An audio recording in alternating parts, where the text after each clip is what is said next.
이 시간 우리 함께 하나님의 말씀 보도록 하겠습니다. 하나님 말씀은 레위기 23장 1절 이하의 말씀입니다.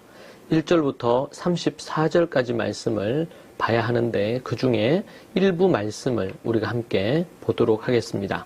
하나님의 말씀을 제가 읽도록 하겠습니다. 여러분들이 함께 따라 읽어주시면 되겠습니다. 1절부터 말씀 보겠습니다. 여호와께서 모세에게 말씀하여 이르시되 이스라엘 자손에게 말하여 이르라.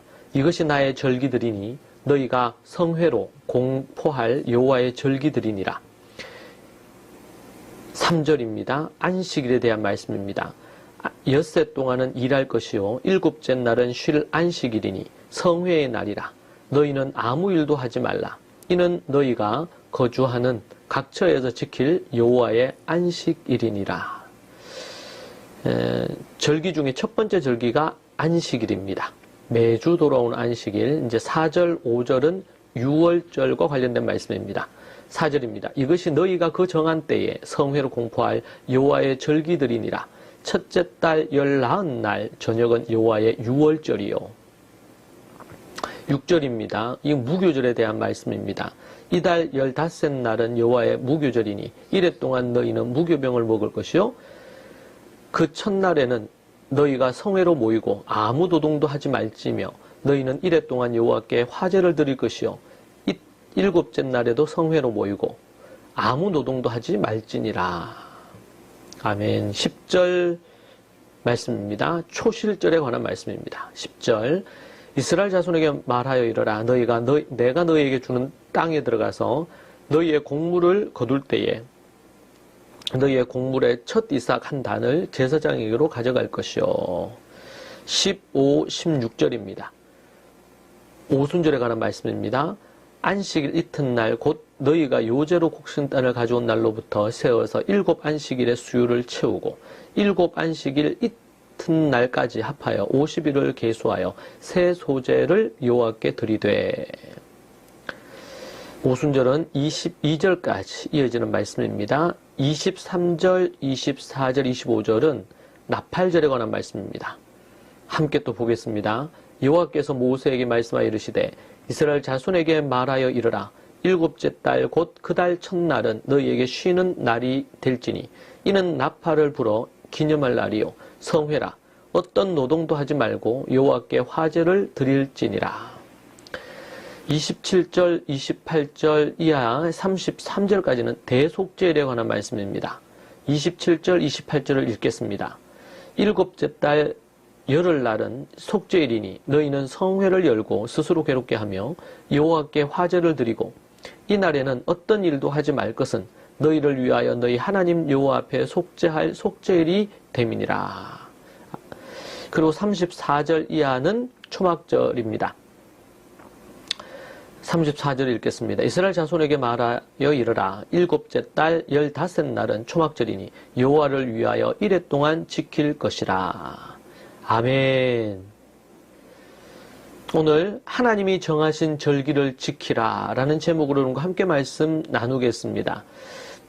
우리가 지금 계속 요한계시록을 보다가 성경과 돈으로 시리즈로 우리가 지금 몇 달째 말씀을 보고 있습니다.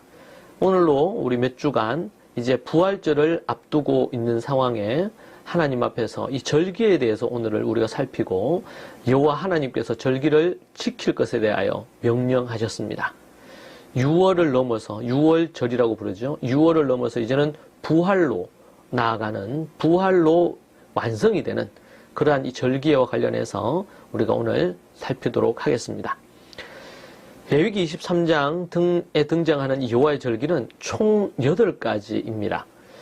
첫째가 우리가 읽었던 말씀 중에 안식일입니다. 창조 이후 내려온 절기로 안식일은 예수님이 오심으로 완성이 되어서 부활의 날인 주일로 변화되었습니다. 둘째는 봄 절기인 유월절입니다. 셋째, 넷째 절기가 무교절과 초실절인데 이 무교절과 초실절은 이 유월절과 한 세트로 같이 움직입니다. 유월절 다음 날이 무교절이고 그 다음 날이 초실절입니다. 그래서 예수님이 이 초실절, 첫 열매가 맺히는 이때에 십자가에 달려 죽으시고 3일째 되는 날, 6월절, 그 다음 날 무교절, 3일째 되는 날, 초실절에 예수님이 부활하신 것이죠. 그래서 안식일과 6월절, 무교절, 그리고 초실절, 벌써 4가지 절기가 연속되어진 것을 볼 수 있습니다. 이 절기들은 이스라엘이 이집트에서 출애굽한 것을 기념하여 지키는 절기라고 볼 수가 있겠습니다. 하나님이 이스라엘을 이집트의 압제에서 어떻게 해방시키셨는지 기억하는 절기입니다. 이스라엘을 위해서 행하신 하나님의 이 일하심을 이 절기에 하나님은 넣어두신 것이죠. 6월절, 무교절, 초실절은 이것은 2000년 전 지금으로부터 예수님이 오심으로 예수님의 고난과 십자가 그리고 부활을 우리에게 말씀해 주시는 그것을 예표해 주는 절기다. 그렇게 볼 수가 있습니다.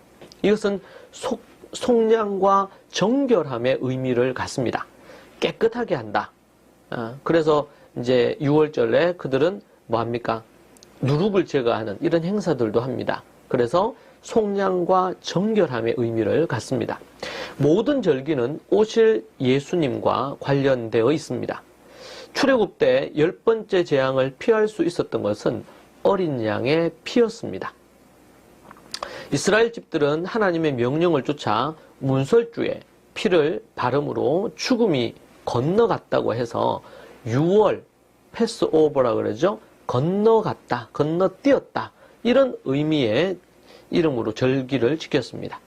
집의 장자와 집의 첫 새끼가 다 죽었습니다.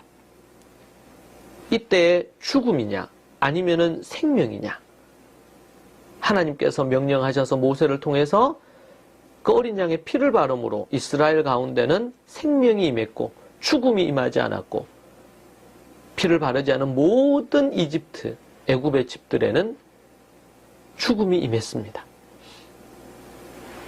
모두 맏아들이 죽은 것이죠. 이 맏아들이 죽었다는 것은 그 안에 맏아들은 대표하는 것입니다. 그 가족을 대표합니다. 맏아들을 죽은 것은 모든 가족들이 식솔들이 죽었다는 의미입니다. 첫 새끼가 죽었다는 것은 모든 가축들이 다 죽었다는 의미입니다. 상징적으로 보여주는 메시지로 우리에게 말씀해주고 있습니다. 죽음과 생명 사이, 죽음과 삶 사이 우리에게 보여주는 부분이죠. 예수님의 피로 말미암아 죄의 종에서 해방되고 자유를 얻었습니다. 죽음에서 생명으로 옮긴 것입니다. 6월절 어린 양의 피는 예수님의 십자가의 보혈을 예표합니다. 그래서 우리는 6월절 어린 양의 피를 노래합니다. 예수님의 보혈이지요. 그 피가 우리를 살게 했고 그 피가 우리를 죽음에서 생명으로 옮겼습니다. 할렐루야.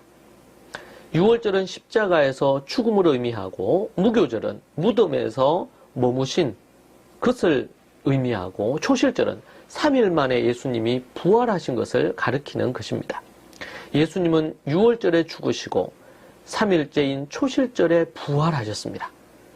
모든 이 절기는 예수 그리스도에게 초점이 맞춰져 있습니다. 예수 그리스도를 기억하도록 만들어진 것이 절기의 핵심이라고 볼 수 있습니다. 자, 나중에 이제 6월절과 이 부활에 대한 십자가 부활에 대한 부분들은 우리가 또 다음 주에 자세히 살피겠습니다.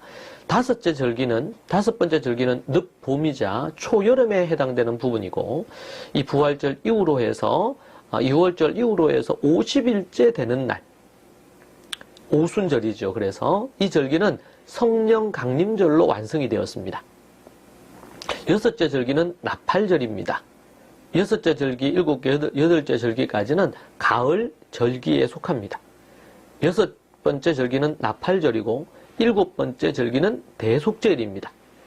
그리고 마지막 절기는 초막절입니다. 모든 절기는 이스라엘과 하나님과의 관계를 나타내고 있습니다. 그리고 예수님에게 모든 초점이 맞춰져 있습니다. 놀라운 하나님의 지혜입니다.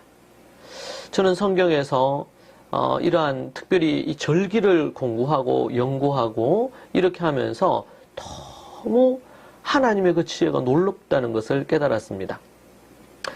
민수기를 보면서 하나님께서는 이스라엘 백성들이 이 광야를 지내기 위해서 대열을 갖추게 했습니다. 중간에 성막이 있고, 그리고 세지파, 세지파, 세지파, 세지파, 거기에는 질서가 있었습니다.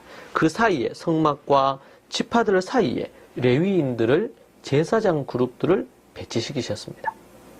그리고 중심에 성막을 두고 불기둥, 구름기둥이 있으면서 그들이 대열이 이런 식으로 움직이는 것을, 대열이 이렇게 함께 하나님 앞에 움직였습니다. 얼마나 중요한 부분인지 모릅니다.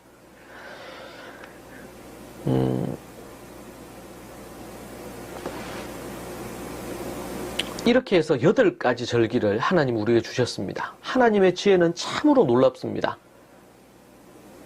예수님이 이 땅에 오시기 전, 지금으로부터 그진 3000년 가까이 전에 이러한 놀라운 일들을 준비시키시고, 지금 절기 중에서 안식일, 주일로 완성이 됐죠. 그리고 유월절과 무교절과 초실절, 그리고 오순절까지 부활절과 성령 강림절로 완성이 됐습니다. 그리고 이제 마지막 남은 절기 3가지, 가을 절기입니다. 예수님이 재림하심으로 이 절기는 완성이 되는 것입니다. 할렐루야. 얼마나 하나님이 짜임새 있고 조직적이면서 계획적으로 우리를 구원하시기 위한 하나님의 그 계획이 그 안에 다 담겨 있는 것입니다. 그래서 봄절기에는 구속, 속량과 죄사함, 그리고 정결함의 의미가 있고, 그리고 오순절에는, 성령 강림절에는 하나님의 말씀과 성령의 강림, 성령 충만과 관련된 그런 부분들에 대한 메시지가 있고, 그래서 속량함을 받은 자들은 어떻게 해요? 하나님의 말씀 아래에서 말씀과 성령으로 충만한 삶을 살아야 됩니다. 더 나아가서 이제는 가을절기, 나팔절, 대속제일, 초막절은 우리 주님의 재림을 준비하고 기다리면서 대망하는 그러한 절기요, 예수님이 재림하심으로 완성되는 절기다, 이렇게 볼 수가 있습니다. 이 모든 것이 예수님에게 맞춰져 있고, 안식일 같은 경우에도 창조로 인해서 안식하도록 이렇게 하나님 명하셨는데, 이 안식일이 이제는 예수 그리스도로 말미암아 예수님이 십자가에 달려 죽으시고 부활하신 것으로, 히브리서의 말씀처럼 진정한 안식은 우리의 죄를 사함을 받고 예수 그리스도의 부활로 말미암아 안식으로 들어간다고 그렇게 우리에게 말씀해 주고 있습니다. 여러분, 그래서 우리는 이 절기를 참으로 소중하게, 귀중하게 여겨야 됩니다. 왜 그렇습니까? 예수 그리스도와 관련이 있기 때문에 그렇습니다. 하나님이 메시아로 보내신 예수 그리스도를 일찍부터 우리에게 말해주고 있었던 것이고, 그래서 우리는 유월절 어린 양으로 오신 예수님을 믿는다, 이렇게 말하잖아요. 이것이 바로 다 유월절로부터 이 십자가와 부활의 절기까지로 이어지는 것입니다. 그래서 완성되었다. 자, 그러기 위해서 우리가 뭘 해야 됩니까? 유월절을 제대로 알아야 됩니다. 뿌리를 모르고 나무, 열매를 우리가 정확하게 알 수 없듯이 뿌리에서 모든 것들이 올라옵니다. 진액들이. 그러듯이. 그러나 열매는 부활이다. 열매는 십자가다. 이것을 명확하게 이해를 해야 되는 것입니다. 우리가 앞으로 이제 2주 후면 맞이할 이 부활절은 그런 의미를 갖고 있다는 것입니다. 자, 절기는요, 또 이 기독교의 축이라고 할 수 있는 이 부분이 원래는 예수님이 계셨던 예루살렘, 이스라엘입니다. 그런데 로마로 이것이 옮겨지게 되는 역사적인 일이 있었습니다. 그러면서 많은 변화들이 생겼습니다. 그중 대표적인 것이 절기입니다. 우리가 지금 보고 있는 이 8가지 절기가 희석되고 사라졌습니다. 교회와 기독교 안에서 이러한 것들이 사라졌습니다.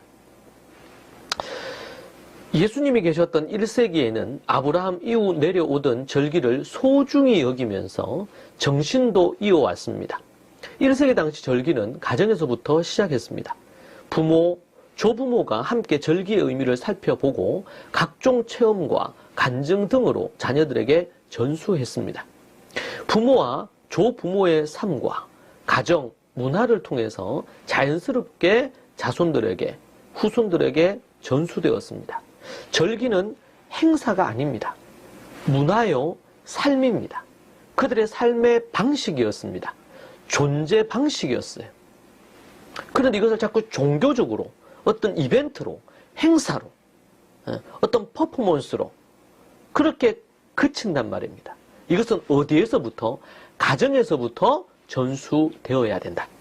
가정에서부터 전수되어야 된다. 가장 중요한 것이 가정에서부터. 그 다음은요, 가정이 모인 공동체, 교회에서부터. 교회에서 이러한 절기에 대한 깊은 이해와 공부가 이루어져야 되는 것입니다. 가정뿐 아니라 학교에서 이 절기는 매우 중요한 행사로 다루어져야 됩니다.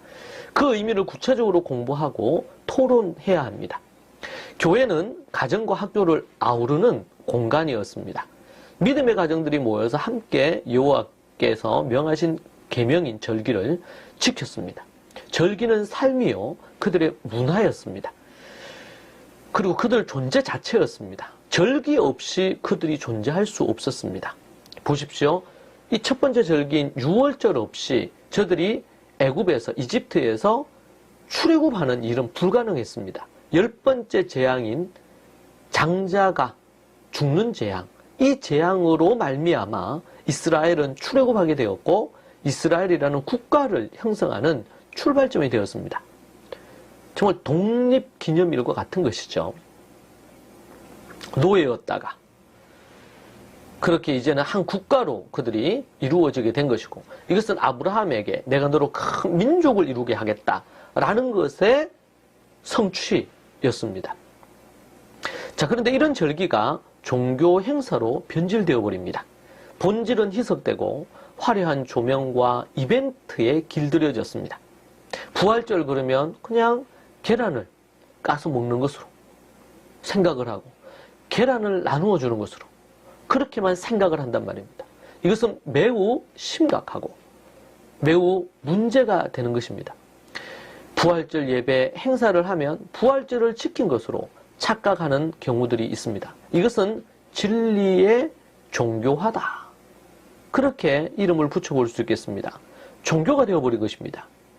기독교는 종교가 아닙니다. 진리요, 구원의 길입니다.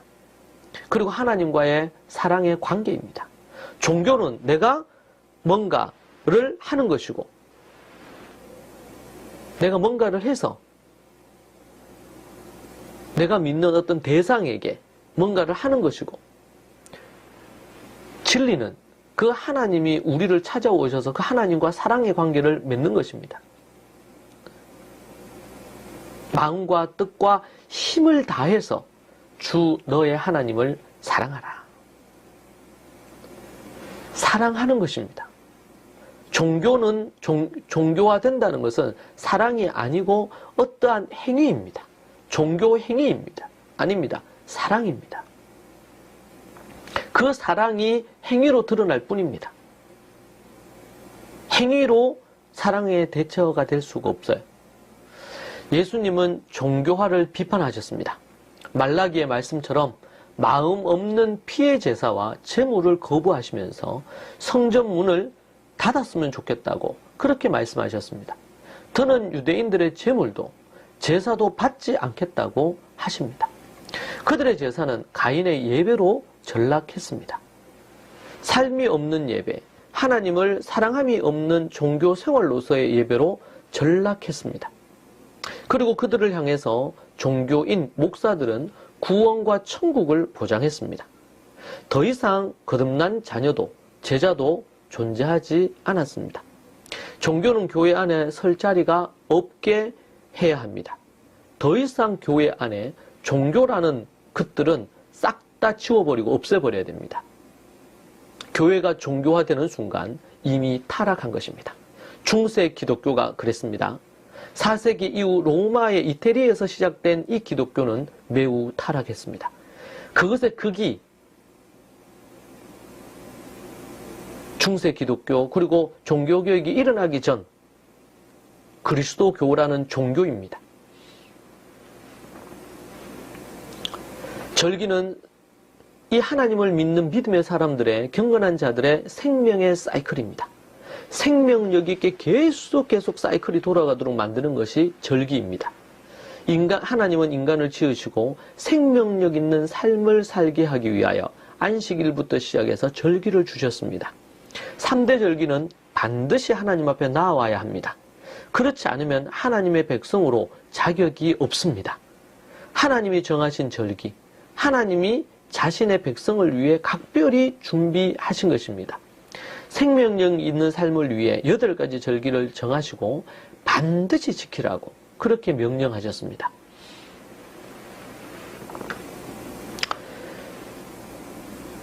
절기는 모든 인간이 반드시 지켜야 할 것입니다. 인간이 타락함으로 이 절기를 버렸습니다. 이스라엘, 유대인들만 지켜야 될 절기가 아닙니다. 인간들 모두 다 창조주 하나님을 기억하며 안식일과 이 모든 절기들을 지켜야 됩니다. 절기가 세속 명절로 변질이 되었습니다. 우리나라에서도 명절이 있죠. 이것이 절기에 속합니다. 조상이나 자신들을 위한 기념일로 대체되어 버렸습니다. 여호와의 절기는 단순히 유대인의 것이 아니고 모든 인간, 모든 나라, 모든 민족을 위한 하나님의 명령입니다. 그 의미를 훼손시키지 않는 선에서 각양, 민족과 나라마다 문화에 맞게 변화될 수는 있습니다. 그런데 하나님을 떠나서 조상을 숭배하거나 아니면 알지 못하는 신들에게 절을 하고 경배하는 이런 우상 숭배로 변질되어 버렸습니다. 절기는 하나님을 경외하는 증거며 하나님이 기뻐하시는 것입니다. 그리고 하나님이 반드시 지키도록 명하신 것입니다. 이스라엘이 주님을 버리고 떠났을 때 이스라엘 역사 속에 절기를 제대로 지키지 않았습니다. 이것은 뭐예요? 마음도 떠났다는 것을 보여줍니다. 절기를 지키지 않는 이스라엘에 하나님은 진노와 심판을 하십니다. 여러분, 이 8가지 절기를 제대로 지키지 않으면 하나님의 심판을 받게 됩니다. 물론 이 절기 중에 이제 6월절은 부활절이 되었기 때문에 부활절을 잘 지켜야 됩니다. 완성된 절기를 우리는 지킵니다. 안식일이 아니라 우리는 주일을 지킵니다. 6월절이 아니라 우리는 십자가와 부활절을 지킵니다. 오순절을 넘어서서 오순절을 떠안고 성령 강림절을 지킵니다. 너무 중요한 부분입니다. 이 절기들을 지키지 않을 때 하나님의 진노, 하나님의 심판, 하나님의 저주가 임한 것이 성경에 너무나 많이 기록되어 있었습니다. 그래서 느헤미야서를 보면 느헤미야 8장에 저들이 절기를 제대로 지키지 않았다고 회개하면서 하나님 옆에 나와서 절기를 지키는데 그때가 바로 초막절이었습니다. 그래서 그들이 초막을 지으면서 하나님 앞에 이 절기를 지으면서 하나님께 감사 영광을 올려드립니다. 이태리 로마에서 기독교가 국교가 된 이후 성경의 절기들은 몇 개만 남겨놓고 많은 부분 정신과 그 모든 절기들을 잃어버렸습니다. 남겨진 것 또한 원래의 정신을 조금씩 잃어갔습니다.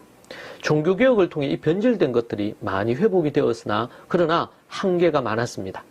종교개혁 이후 말씀과 교회의 회복이 이루어졌으나 복음이 전해진 대부분의 나라는 타락했고 교회는 지금 박물관처럼 변해버렸습니다.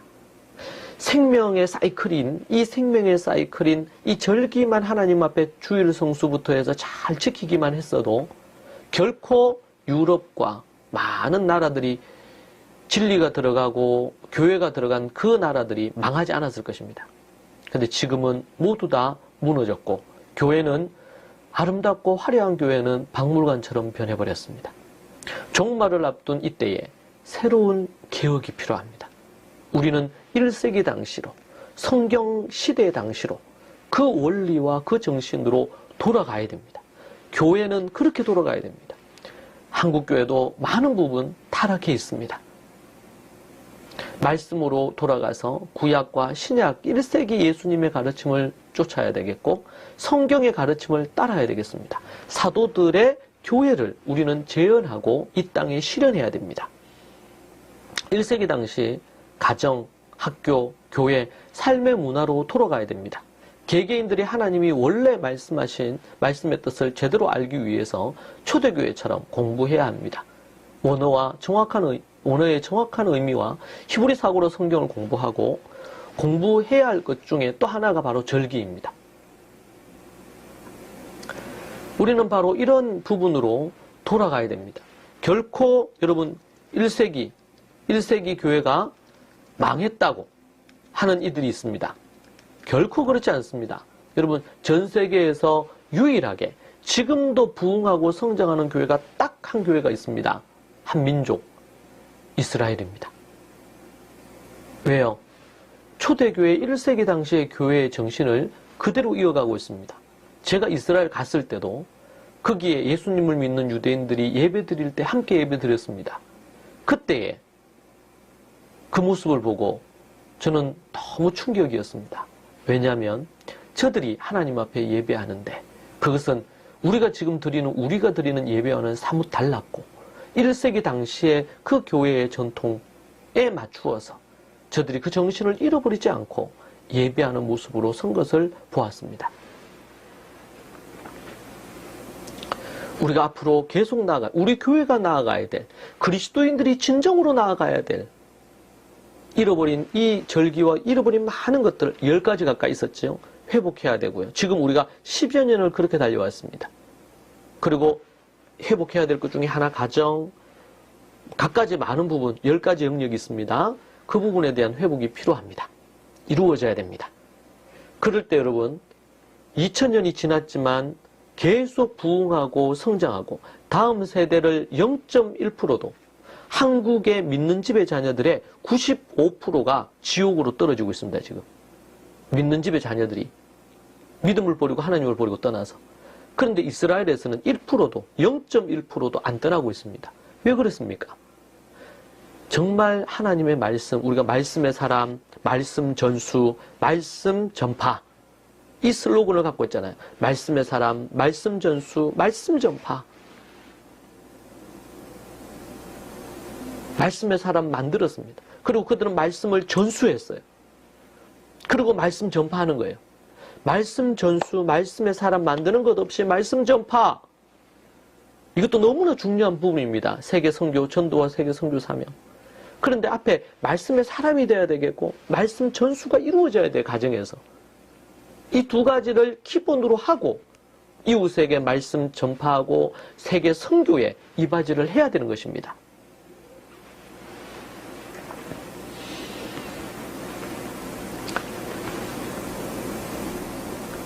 이 절기를 우리 자세히 살펴보면 절기는 반복하는 부분이 있습니다. 생명의 사이클이라고 할 때 사이클은 계속 반복해서 돌아갑니다. 안식일은, 주일은 매주 돌아옵니다. 매주 반복됩니다. 유월절, 오순절, 초막절은요. 부활절, 성령 강림절, 초막절은요. 이것은 매년 돌아옵니다. 매년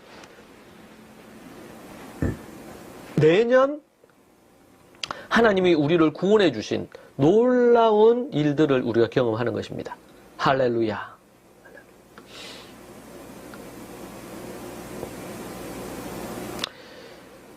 봄절기는 8일 동안 진행이 됩니다. 오순절은 봄절기로부터 50일이 지난 이후 3일 동안 성회가 진행됩니다. 가을절기는 2주간 가까이, 15일 가까이를 진행합니다. 이런 시간을 갖는 것은 자카르, 기념하고 기억하기 위한 것입니다. 이 자카르라는 단어는 단순히 회상하거나 옛날을 기억하는 것의 의미만 갖고 있지 않습니다. 그 날을 재현하는 것입니다. 과거를 가지고 와서 현재로 만든다라는 의미를 갖습니다. 과거 그때 역사하신 하나님이 지금도 이 순간 일하심을 기억하고 재현하는 것입니다. 아브라함, 이삭, 야곱, 다윗의 하나님이 그때 그 시절에 그 하나님이 그냥 그때 하나님으로 끝나는 것이 아니고 과거의 하나님이 아니라 그때 일하신 그 하나님이 다윗이 골리앗을 넘어뜨린 그 사건의 그 현장을 현재의 우리의 삶으로 가져오는 것입니다. 자카라. 그 하나님은 지금도 골리앗을 무너뜨리신다. 할렐루야. 아브라함에게 하나님이 약속하셔서 100세의 이삭을 주셨던 것처럼 불가능할 것 같은 그 일들이 현재의 현실로 이루어지는 것입니다. 할렐루야.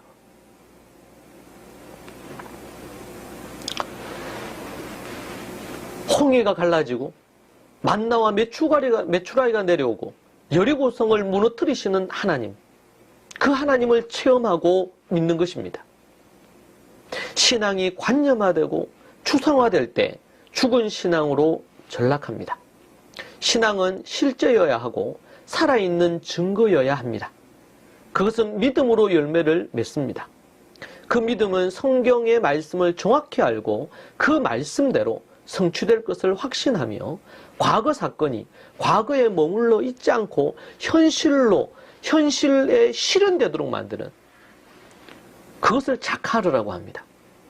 더 나아가 미래에도, 현재에 실현될 뿐만 아니고 미래에도 여전히 진행될 것으로 알고 야다하고 확신 가운데 나아가는 것입니다. 그러니까 과거가 현재가 되고 이 과거가 현재일 뿐만 아니라 미래가 되게 만드는 것입니다. 말씀 전수와 전파의 원리이기도 합니다. 할렐루야. 우리 하나님은 죽은 하나님이 아닙니다. 살아계셔서 지금도 일하시는 분입니다.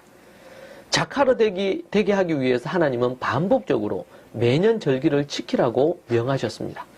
이것을 뭐라고 했냐면 생명의 사이클이다, 이렇게 했습니다. 이는 하나님이 백성들의 생명력을 지속시키고 활기차게 하기 위해 생명력 있게 만들기 위해서 하나님이 정하신 것입니다. 유대인이 태어나서 8살이 되었다면 절기를 8번 지킨 것이고, 그리고 안식일 같은 경우에 나머지 7가지는 8번 지켰고, 안식일은 매주 1년에 52일, 53일 지키고 50일로만 잡아도 8년이면 바로 400일이죠. 400번의 주일을 지킨 것입니다. 왜 이렇게 매일 반복되게, 매년 반복되게, 매주 반복되게 하나님이 설계하셨을까요? 디자인하신 것입니다. 왜 우리가 매주 예배를 해야 되느냐? 주일 성수를 왜 하냐? 하나님이 정하신 것입니다. 하나님. 안식일을 정하시, 안식일이 주일이 된 것입니다. 이 명령을 지키지 않는 것은 하나님을 배신하고 떠났다는 증거입니다. 그들은 3대 절기, 유월절, 오순절, 초막절을 매년 예루살렘에서 지켰습니다. 바울 사도도 절기는 예루살렘에서 지내기 위해 선교 스케줄을 계획하고 조정하기도 했었습니다.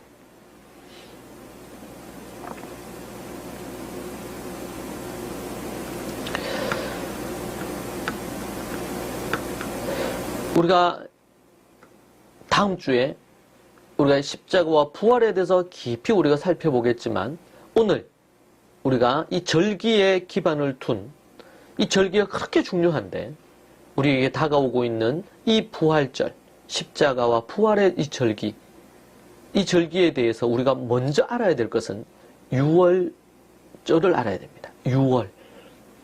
출애굽기 12장 3절로 14절에 이러한 부분이 기록되어 있는데 우리 함께 찾아봤으면 좋겠습니다. 출애굽기 12장 3절로 14절입니다. 너희는 이스라엘 온 회중에게 말하여 이르라. 이달 열흘에 너희 각자가 어린 양을 잡을지니 각 가족대로 그 식구를 위하여 어린 양을 취하되. 우리 같이 읽으시죠. 4절입니다. 그 어린 양에 대하여 식구가 너무 적으면 그 집의 이웃과 함께 사람 수를 따라서 하나를 잡고 각 사람이 먹을 수 있는 분량에 따라서 너희 어린 양을 계산할 것이며, 너희 어린 양은 흠없고 1년대 수컷으로 하되 양이나 염소 중에서 취하고 이달 19날까지 간직하였다가 해질 때 이스라엘 회중이 그 양을 잡고 그 피를 양을 먹을 집 좌우 문설주와 임방에 바르고 그 밤에 그 고기를 불에 구워 무교병과 쓴 나물과 아울러 먹되 날 것으로나 물에 삶아서 먹지 말고 머리와 다리와 내장을 다 풀에 구워 먹고 아침까지 남겨두지 말며 아침까지 남은 것은 곧 불사르라.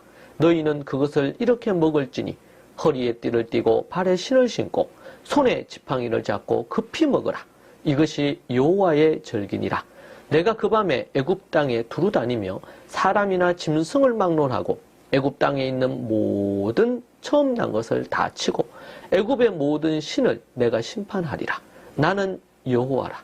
내가 애굽 온 땅을 칠 때 그 피가 너희가 사는 집에 있어서 너희를 위하여 표적이 될지라. 내가 피를 볼 때에 너희를 넘어가리니 재앙이 너희에게 내려 멸하지 아니하리라. 너희는 이 날을 기념하여 여호와의 절기를 삼아 영원한 규례로 대대로 지킬지니라. 아멘. 예수님의 십자가 고난과 부활을 이해하려면 우선 유월절을 공부하는 것이 절실히 필요합니다. 현대 많은 교인들은 유월절에 대해서 잘 모릅니다.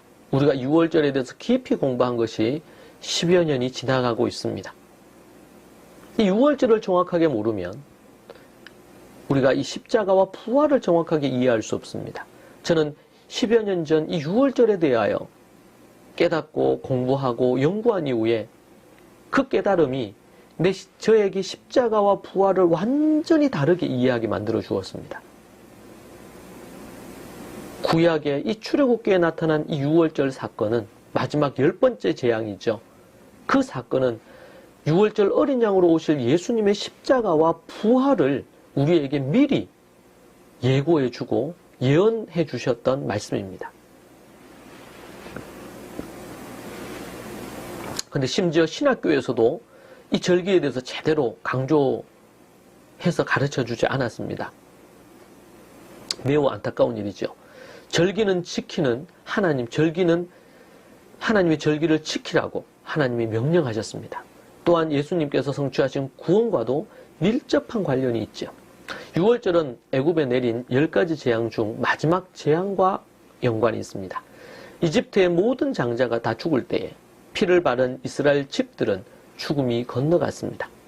그래서 유월, 영어로는 패스오버라 그럽니다. 유월, 건너뛰었다라는 뜻입니다. 죽음이 건너뛰어 지나갔다는 것입니다. 모세의 명령을 따라 어린 양의 피를 바른 모든 집들은 죽음을 면했습니다. 이날은 민족적 구원과 사망에서 생명으로 옮겨진 날입니다. 유월절을 한마디로 표현하면 유월절은 적들의 손에서 자신의 백성을 구해내신 하나님의 사랑과 능력을 기리는 날입니다. 유월절은 단순한 이 종교의식이나 공휴일이 아닙니다. 이 날은 특별한 사건이 일어난 날입니다. 이스라엘에게 특별한 사건일 뿐만 아니라 인류 구원을 얻을 역사적인 사건입니다. 그것을 예표하는 것이죠. 훗날 예수님이 유월절 어린 양이 되셔서 인류 인간을 위해 십자가에 대신 달리신 날이기 때문에 그렇습니다. 이 유월절은 우리를 대신해서 이스라엘을 대신해서 어린 양을 잡아서 그 피를 문설주에 바르고 그 어린 양의 고기를 구워서 먹음으로 그들이 장자가 죽고 첫 새끼가 죽는 죽음의 일들이 일어나야 되는데 그것이 건너뛰었습니다. 그 사건을 우리에게 보여줍니다. 우리는 이 일이 예수님이 우리를 대신해서 십자가에 달려 죽으심으로 말미암아 우리에게 생명을 주신 사건이라는 것을 우리는 생각할 수 있습니다. 이스라엘은 이 날을 기념하며 3가지를 기억했습니다. 첫 번째, 과거 하나님께서 어린 양의 피로 우리를 살리시고 이집트에서 자유와 해방을 주신 것으로 인해 하나님을 찬양하는 것입니다. 첫 번째, 과거의 일에 대한 찬양. 두 번째, 현재 하나님께서 우리의 삶을 자유케 하시고 모든 상황 속에서 구원하실 것을 믿어야 했습니다. 과거에 우리를 애굽에서 이스라엘들은 애굽에서 이집트에서 우리를 자유케 하고 해방을 시켜주신 것에 찬양과 감사를 드리는 것. 그런데 그것이 현재 우리의 삶을 자유케 하시고 모든 상황 속에서 구원하실 것을 믿는 것. 세 번째, 미래에는 예수님이 재림하셔 우리를 구원하시고 영원한 천국으로 이끄실 것을 믿는 것입니다. 이것은 이스라엘뿐만 아니라 예수님을 구주로 믿는 모든 성도들이 기억해야 될 3가지입니다. 과거 우리를 위해 십자가에 달려 죽으심으로 말미암아 우리를 모든 죄에서 사해 주시고 생명을 주셨습니다. 그리고 이제 현재는 뭡니까? 현재의 삶 속에서 우리가 자유와 해방을 누리면서 하나님의 뜻 앞에 믿음으로 살아가는 것입니다. 그렇죠? 현재. 우리가 지금 돈에 대해서 공부합니다. 그전에는 우리 요한계시록을 통해서 종말에 대해서, 종말이 어떤 일이 일어날지에 대해서, 미래에 일어날 예수님의 재림과 종말을 알므로 말미암아 현재가 풍요롭고 두려움과 염려 없이 거룩함으로 믿음으로 살아가는 것입니다. 지금 우리는 또 성경과 돈이라는 주제로 돈에 있어서 자유해지고 해방을 얻고 하나님으로부터 오는 바라크와 7가지의 복을 누릴 수 있는 자유를 우리는 얻었습니다. 예수 그리스도가 이 땅에 오신 이유는 우리를 영적으로 구원하시는 것뿐만 아니고 우리의 이 땅에서 삶에 있어서 자유와 해방과 그리고 주님이 주시는 모든 복락을 누리도록 하기 위한 것입니다. 때로는 어렵고 힘든 일이 있어 핍박이 있을 수도 있고 그럴 때 우리는 주님만 의지하며 고난은 감내해야 되겠죠. 그러나 우리에게 있어서 교육과 정치와 경제와 사회와 문화 모든 영역에서 우리는 그리스도로 말미암아 자유함을 얻고 하나님이 기뻐하시는 The Kingdom of God심, 하나님의 나라를 이 땅에 경험하고 이 땅에 하나님의 나라를 일구는 것입니다. 가정에 하나님의 나라를 세우고 교회를 통해서 이 땅에 이 사회가 하나님의 나라가 이루어질 수 있도록 만드는 것입니다. 여러분, 이 일을 위해 우리를 하나님이 부르셨습니다.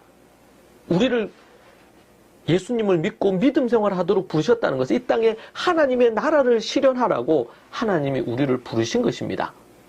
그 사명자로 우리를 부르셨습니다.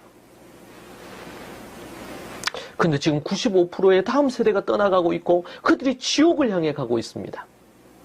여러분, 지옥은 명확하게 있는데 예수님을 주로 시인하고 그분의 뜻대로 살지 않는 자들은 지옥불에 떨어집니다. 그곳은 이 땅에서 100세 시대가 아니고 그곳은 영원한 삶을 사는 곳입니다.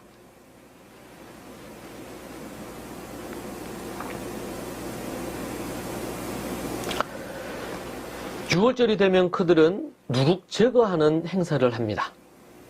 이것은 무엇이냐면 예수님이 십자가 달려 죽으시고 그 다음날 무교절 무덤에 머무셨을 때 아무런 죄가 없고 흠이 없는 예수님을 가리켰습니다. 예수님께서는 이 땅에 계셨을 때 성전도 정결하게 하시고 바리새인 서기관들 대제사장들을 향해서 예수님은 이 독사의 새끼들아 그러시면서 저들을 책망하시고 회개를 촉구하셨습니다. 동일하게 예수님은 바리새인들의 누룩을 조심해라. 네. 그들의 누룩을 조심하라. 이게 뭡니까? 네. 누룩이라는 것은 그 당시 빵을 만들 때 거기에 누룩을 넣으면 이게 부풀어 오르는 것입니다. 네. 그러니까 어떤 왜곡된 사상, 가치 이런 걸 상징합니다. 바리새인들의 율법주의, 바리새인들의 외식주의 이런 것들을 조심하라는 것이죠. 이런 누룩들을 어떻게 해요? 제거를 해야 돼. 자, 이것을 어떻게 이스라엘에서는 하고 있냐면 지금도 이제 하죠.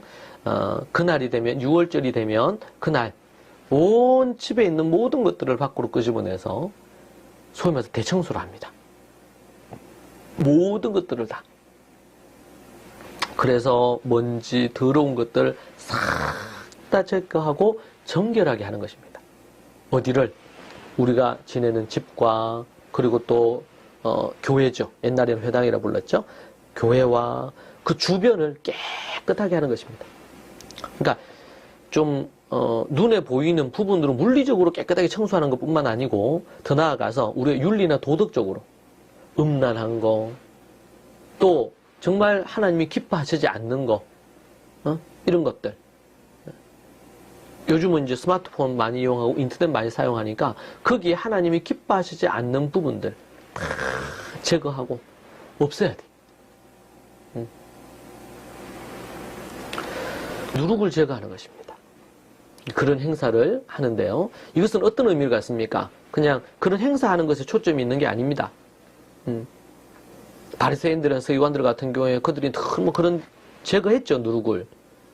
근데 그 누룩을 제거한다는 건 뭐예요? 그들 안에 있는 외식주의, 탐욕, 율법주의, 만모니즘 이런 것들을 제거해야 되는데 그런 거 제거하지 않고 입으로만 가는 거예요. 그러니까 회칠한 무덤 같다 그러고 예수님이 그들을 엄청 그렇게 책망하셨죠. 화를 내셨죠. 어떤 이단들이 이런 6월절 이런 걸 갖고 뭐 그 도시를 청소한다 어떻게 한다. 그들은 그런 것을 할 게 아니고 그런 밖에서 보이기 위한 그런 행사를 할 게 아니라 이단에서 떠나야 돼. 이단에서. 누룩입니다. 누룩. 허구한 날 동네 청소를 하면 뭐 하겠어요? 누룩을 제거를 안 하는데. 우리 집을 우리가 이제 6월절 우리가 이제 부활절을 맞아서 이런 우리 누룩 제거하는 것은 참 귀한 행사거든요.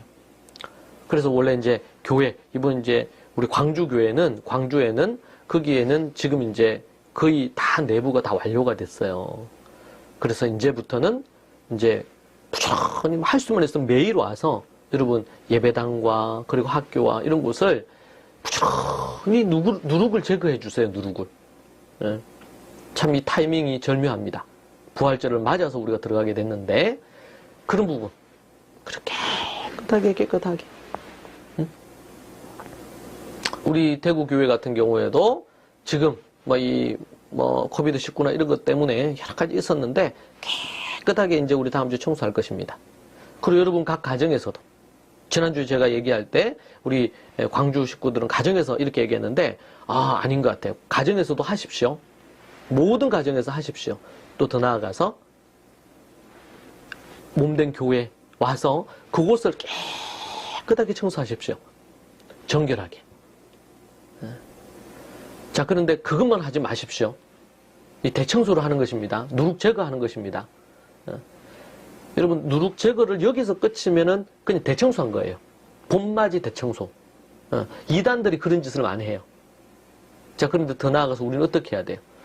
우리의 마음의 정결함을, 마음의 누룩들을 제거해야 됩니다. 음란함이 있습니까? 시기와 질투가 있습니까? 쓴마음이 있습니까? 무엇이 여러분에게 있습니까? 그거 제거하지 않으면 여러분 망합니다, 여러분. 그거 제거 안 하면 망해요. 하나님의 심판이 임해요. 여러분 안에 여러분 개인 마음뿐만 아니라 가정에 하나님께서 주시는 하나님의 징계와 채찍이 있단 말이에요. 그게 있음에도 불구하고 그거 몰라. 여러분 회개하고 돌이켜야 돼요. 누룩 제거하는 거는 뭐예요? 회개입니다. 회개. 진정한 회개로 하나님 앞에 나와야 돼요. 어떻게 죄를 범했습니까? 회개하십시오. 누룩이 있습니까? 회개해야 돼요. 집만 청소할 게 아니고 우리 마음을 청소해야 됩니다. 야곱의 아들들이 범죄하고 정말 칼을 들고 가서 동생 디나 사건 때문에 오빠들이 한 성을 완전히 피바다로 만들었잖아요. 그때 야곱이 어떻게 합니까? 자식들을 데리고 올라가서 우상의 모든 형상들을 다 베델로 올라가서 묻고 회개 기도하면서 하나님 앞에 속죄의 제사를 드리죠. 여러분 끊지 못하는 죄가 뭡니까? 회개하고 끊어야 되는데 끊지 못하는 죄가 뭡니까? 여러분 회개하십시오. 무엇이 여러분에게 있습니까? 정직하지 못한 게 있습니까? 거룩하지 못한 게 무엇입니까? 여러분 주님보다 더 사랑한 것이 있습니까? 여러분 뜨겁게 하나님을 사랑하고 뜨겁게 신앙생활하고 있습니까?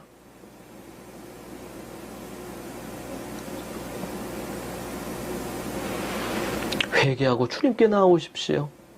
어느 때까지 소위 말해서 거기에 주저앉아 있겠습니까? 믿음으로 나아가십시오. 부정적인 생각, 부정적인 말들, 쓴뿌리의 말들, 원망과 불평의 말들, 수많은 부분들에 대한 것들 다 여러분 제거하시고 회개하십시오. 여러분 그게 돌이키지 않으면 얼마 있지 않아 하나님께서 여러분의 삶 가운데 하나님의 심판과 저주가 임할 것입니다. 여러분 원가지였던 이스라엘을 보십시오. 저들이 하나님을 떠나고 악을 행할 때 하나님 어떻게 하십니까? 70년 동안 종살이하게 하시고 2000년 동안 떠돌이 생활하게 하시고 회개하고 돌이켜야 되는 것이죠.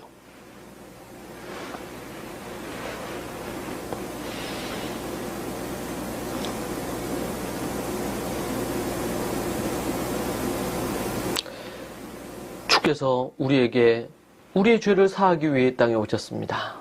대신 십자가 예수님 죽으시고 우리 죄를 다 사해 주셨다 가볍게 말하지 마십시오. 여러분의 죄를 용서함을 받기 위해 회개하십시오. 모든 죄를 자백하십시오. 그분 앞에 정말 눈물로 그 죄를 하나님 앞에 십계명에 해당되는 죄를 범했습니까? 회개하십시오. 산상수훈에 나오는 세계명, 팔복과 그 이후에 5장, 6장, 7장에 나오는 죄를 범했습니까? 회개하십시오. 남을 판단하고 정죄하고 그렇게 한 거 있습니까? 회개하십시오. 마음으로 음란함을 짓고 누구를 미워하고 저주한 거 있습니까? 회개하십시오. 지옥불에 떨어질 것입니다. 회개해야 됩니다, 여러분. 6월절 십자가와 부활이 우리에게 뭘 얘기해 줍니까? 회개를 얘기합니다. 회개해야 됩니다. 진정한 죄사함을 얻기 위해 진정한 회개 없이 부활은 여러분의 것이 아닙니다. 여러분이 진정으로 회개하고 부활의 기쁨과 구원의 능력을 여러분들이 경험하기를 바랍니다. 회개 없이 부활은 불가능합니다. 여러분 이 사실을 명확하게 알고 하나님 앞에 온전히 서기를 바랍니다.